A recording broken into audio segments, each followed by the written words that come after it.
Ya, Anda masih menyaksikan Afilian View dan membahas efektifkah wajib rupiah, dan masih bersama Endi Siartati dan Bapak Tirta Asgara. Ya, tadi kita sudah membahas banyak hal ya tentang undang-undang, bagaimana implementasinya. Nah, selain juga kita wajib rupiah, sebenarnya sekarang ini ada gerakan non-cash sebenarnya ya. Dan jadi masyarakat itu sebenarnya masih banyak ya, masih menggunakan cash gitu. Padahal itu resikonya banyak.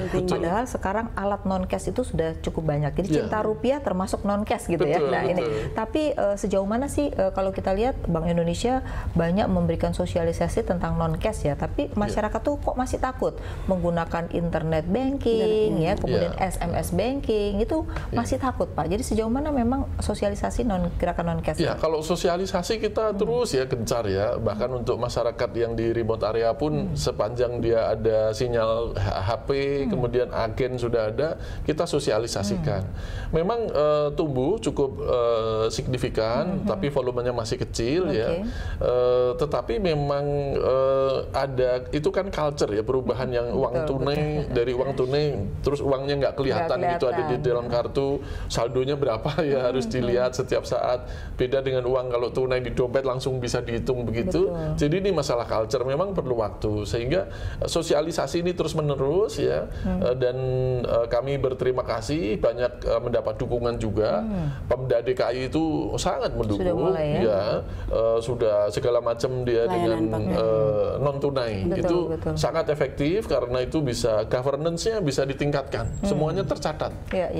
Nah, Mbak Eni, gerakan non cash ini sebenarnya kan diharapkan dengan non cash ini transaksi di perbankan tuh bisa dilihat underlying-nya ya, sehingga ke depan juga underground ekonomi itu bisa lebih dieliminir dengan adanya transaksi non cash. Nah, sejauh mana ini mampu untuk mengurangi underground ekonomi kita? Iya, memang ini problemnya selain behavior dari konsumen, memang kita harus melihat realitas Bu Avi. Jadi realitas kita memang sebagian besar unit usaha ini kan masih satu mikro kecil, kedua terbesarnya juga masih sektor informal. Jadi lebih dari 60% masih sektor informal. Nah, sektor informal, sektor mikro kecil, ini memang akses terhadap banking itu masih cukup besar. Nah, ini yang masih rendah. Jadi ini memang salah satu problem. Nah, kalau untuk masyarakat perkotaan, kota-kota besar seperti Jakarta, Medan itu sudah pertumbuhannya saya yakin cukup tinggi. Sangat cukup. Tapi kan ada branchless banking nih yang sudah dilakukan oleh BBI dulu ya, dan sekarang oleh OJK. Ini apakah efektif sebenarnya? Nah, branchless banking berbeda dengan yang transaksi non tunai untuk transaksi ya. Nah, ini kan lebih kepada penghimpunan dana masyarakat dan juga nanti untuk penyaluran kredit. Branchless kan melalui agen-agen. Jadi bank kan tidak harus ada bank di situ, kan dia bisa menggunakan misalnya hypermart atau dia bisa menggunakan toko-toko pribadi, sehingga nanti mereka bisa dapat keuntungan. Harusnya itu kan bisa di daerah-daerah gitu. Betul. Ini juga bisa dimanfaatkan nanti, selain itu untuk tabungan juga bisa untuk transaksi di perdagangan gitu kan. Nah, tentu ini juga akan signifikan. Nah, ini sejauh mana nanti kan PR-nya ke depan bagaimana menjamin dan memastikan bahwa transaksi ini aman. Ini kan banyak trauma Bu Avi ya. Jadi banyak kasus-kasus yang lampau gitu.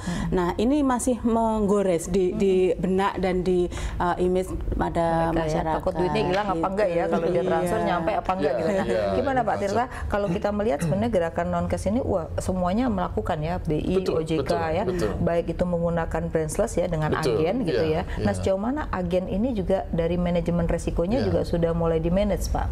Ya, sebetulnya ada beda sedikit ya antara yang dilakukan OJK dengan Bank Indonesia ya. Ini seperti kok berebutan gitu. Sebetulnya enggak. Kalau yang dilakukan OJK itu kan bank base, saving account base. Jadi yang masyarakat yang sudah punya bank ya, punya tabungan, dia bisa punya uang elektronik itu yang non cash. Yang dikembangkan Bank Indonesia sebetulnya justru untuk masyarakat miskin, telco yang telco base. Karena orang miskin pun dapat punya handphone gitu ya, minimal sekarang ada sudah handphone, memasyarakat ya, bisa di mana-mana sepanjang dia ada handphone bisa langsung dilakukan karena bantuan sosial untuk yang kepada masyarakat yang tahun ini akan menggunakan itu ya, sudah mulai menggunakan, belum semuanya tapi sudah mulai menggunakan itu. Jadi tinggal dipotong chipnya itu, masukkan HP dia sudah saldonya langsung pindah ke situ ya. Oke. Ya. Jadi itu sudah mulai digerakkan melalui BLT ya yang utama ya, itu awalnya, nanti kemudian bisa berkembang untuk yang lain ya. Nah, masyarakat yang miskin ini tentunya dia tidak bisa buka tabungan karena memang uangnya sangat sedikit. Nanti kalau ini sudah berkembang, dia bisa nanti yang melangkah lebih lanjut buka tabungan. Kalau buka tabungan lama-lama dia rekodnya bagus, bisa mendapatkan kredit nantinya dari catatan bank itu. Kaitannya dengan gerakan non-cash, ini kita lihat kalau menjelang Lebaran, itu justru orang tuh pengen duit baru, gitu ya. Kan ini lain lagi. Akibatnya tidak non-cash nih, justru pengen cash ketika Lebaran, karena ingin membagi saudara itu nggak lewat SMS gitu ya, tetapi justru lewat uang cash. Dan ini pekerjaan baru buat orang-orang. Kadang-kadang di pinggir jalan itu ya tukeran uang tuh banyak gitu. Nah, ini changer ya. Gimana nih Pak kaitannya dengan ini? Sebetulnya Bank Indonesia itu menyediakan penukaran ini cukup banyak. Kami menyediakan uang. Setiap Lebaran berapa tuh Pak? Setiap Lebaran itu lebih dari 100 triliun ya.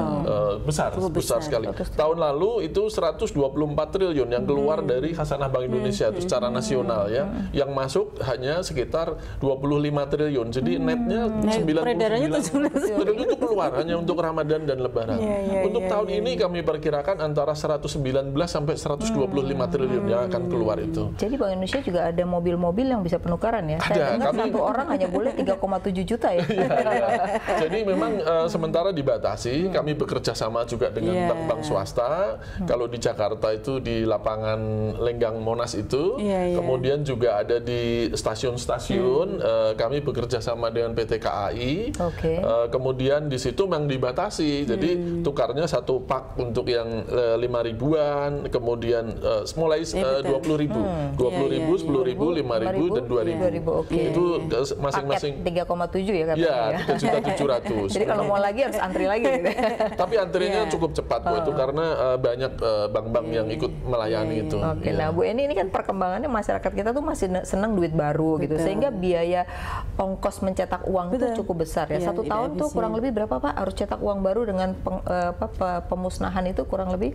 Pemusnahan itu setiap tahunnya yang kita lakukan antara 110-111 triliun nilai ininya ya, nilai rupiahnya. Biayanya, kira-kira biayanya itu kan berapa? Besar Bu Eni kayak Wah, kalau biayanya saya mesti lihat lagi artinya biayanya. itu kan sebenarnya kalau non-cash itu kan bisa mengurangi biaya. Cash itu kan jadi tinggi. Nah, gimana nih Bu Eni supaya masyarakat kita nih semakin aware terhadap non-cash gitu? Yang harus pertama dilakukan tentu tadi garansi bahwa transaksi non cash itu aman dan mudah gitu kan. Itu pertama. Nah, kedua yang pasti meningkatkan akses masyarakat terhadap banking dulu gitu loh. Karena ini kan non cash ini kan produk dari perbankan. Jadi kalau masyarakat belum terakses ke bank, maka ya nggak mungkin mereka akan ada yang telco tadi ya, cuman dia maksimal 1 juta kalau tidak boleh ya. 1 juta yang tidak diregistrasi. Betul. Itu tapi kalau jadi kalau itu hilang uangnya hilang. Kalau yang diregistrasi itu sampai 5 juta. Sampai 5 juta ya. Oke. Dan ini sudah mulai berjalan apa belum Pak? Sudah ya. Di mana masyarakat bisa akses yang khususnya yang telco? Kalau di Jakarta itu uang elektronik itu dari penerbitnya, dari berbagai macam penerbit ya, bisa dipakai misalnya untuk di busway, untuk naik kereta. Itu sudah menggunakan e-money ya. Jadi e-money dari berbagai macam bank. Setiap penerbit. bank biasanya punya ya. Jadi ada bank A, bank B itu bukan bank pun ada. Bukan bank pun ada. Nah, itu mungkin yang masyarakat dan juga mungkin perbanyak yang voucher belanja itu. Nah, itu kan juga agak beda sedikit karena itu nggak bisa. Ada yang bisa di-scan tergantung penerbitnya. Bu Eni, ada problem ketika kita bicara e-money atau tadi seperti contoh voucher. Ini dikatakan jadi nanti buat hadiah-hadiah pakai itu karena tidak terdeteksi. Nah, jadi itu juga jadi masalah. Yang kedua, persoalannya adalah masyarakat kita walaupun dia jualan ratusan juta, kadang-kadang minta duit cash karena penghindaran terhadap pajak.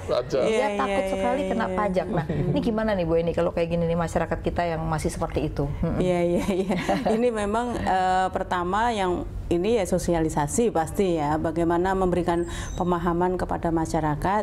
Ini kan ada trade off sebenarnya. Satu, resiko kalau uang tunai pasti resikonya juga cukup besar, tetapi memang kalau non tunai memang ada kewajiban minimal terdeteksi oleh perbankan. Ini kan akuntan. Jadi PPATK-nya tahu kalau tidak lewat bank kan PPATK tidak bisa tahu gitu kan. Nah, tapi artinya sebenarnya kan yang perlu ditingkatkan memang law enforcement. Ketika ada law enforcement dan ini akan mengurangi lah berbagai macam potensi moral hazard tadi. Nanti di segmen terakhir kita juga akan membicarakan mengenai ke depan ya bagaimana sih supaya masyarakat ini cinta rupiah. Kita pernah dulu ya waktu krisis kita menggembar-gemborkan cinta rupiah, tapi ketika nggak krisis kita lupa lagi sama rupiah. Tapi kita harus speak lagi ya. Pemirsa jangan kemana-mana, tetap di Afila View.